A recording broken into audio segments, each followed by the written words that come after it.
Once upon a time, words were power. They could start revolutions or end them. They could inspire a nation and lead a nation to war, and, if you weren't careful, get you killed. Today, words can still destroy you, just much faster.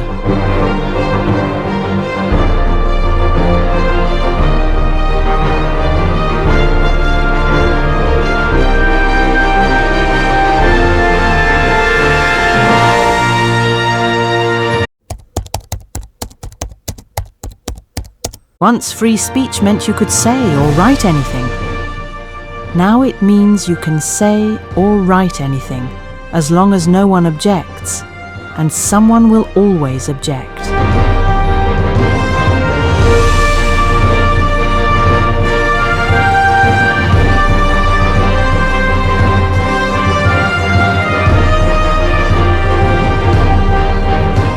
What exactly constitutes free speech? As the political left increasingly advocate for, and often achieves, unconstitutional censorship, the line between what's permissible and what's not, in public dialogue, becomes increasingly blurred. In this age, dominated by social media and cancel culture, one might wonder who ultimately holds the authority in deciding what is or isn't allowed to be spoken or written in the public square. A causing offence is generally not considered protected speech in Australia. However, while freedom of expression exists, it is not absolute, and laws against offensive language can be applied in situations where speech is deemed to be likely to cause serious offence to a reasonable person, particularly when it involves hate speech or targeted harassment.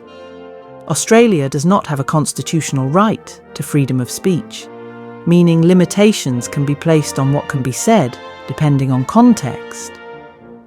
Whether speech is considered offensive will depend on the context, including the location, the audience, and the intent of the speaker.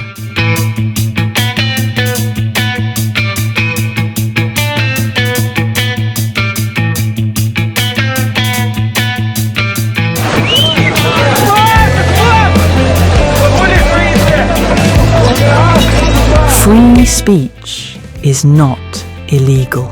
It's just inconvenient. Speak your mind or write what you think or believe, and you will be erased, rebranded, and replaced.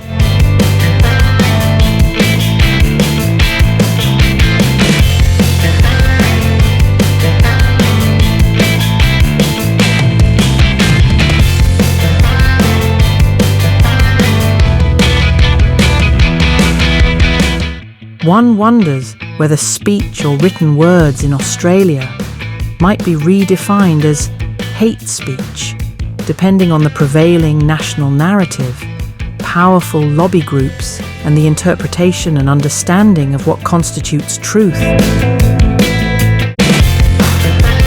Benjamin Franklin spoke the truth when he said, "Whoever would overthrow the liberty of a nation must begin by subduing the freedom of speech."